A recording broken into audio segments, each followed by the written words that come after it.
তেলের বদলে পরোটা ভাজা হচ্ছে ডিজেল দিয়ে। সেই পরোটা ক্রেতারা খাচ্ছেনও মহা আনন্দে, চেটে ফুটে। একবারই পরোটা খেলে নাকি আসতে হবে বারবার, এমনই দাবি বিক্রেতার।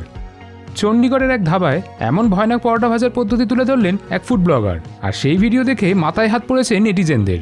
তবে ইতিমধ্যেই প্রশ্ন উঠছে বিভিন্ন মহলে, যেই সময় দাঁড়িয়ে স্বাস্থ্য পরিষেবা নিয়ে সরকার থেকে এত প্রকল্প চালু করা হচ্ছে, সেখানে দাঁড়িয়ে এই ধরনের রেস্তোরাঁ বা ধাবাগুলোকে কেন বন্ধ করা হচ্ছে না? কেনই বা মানুষকে সতর্ক করা হচ্ছে না, এটা জানা সত্ত্বেও যে এই ধরনের খাবার খেলে শরীরে মারণবাদী ক্যান্সার পর্যন্ত হতে পারে?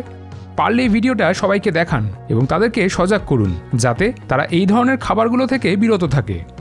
নানা বিষয়ের উপর ভিডিও দেখতে হলে এই পেজটি ফলো করুন। তেলের বদলে পরোটা ভাজা হচ্ছে ডিজেল দিয়ে। সেই পরোটা ক্রেতারা খাচ্ছেনও মহা আনন্দে, চেটে ফুটে।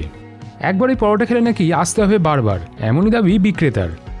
চণ্ডীগড়ের এক ধাবায় এমন ভয়ানক পরোটা ভাজার পদ্ধতি তুলে ধরলেন এক ফুড ব্লগার, আর সেই ভিডিও দেখে মাথায়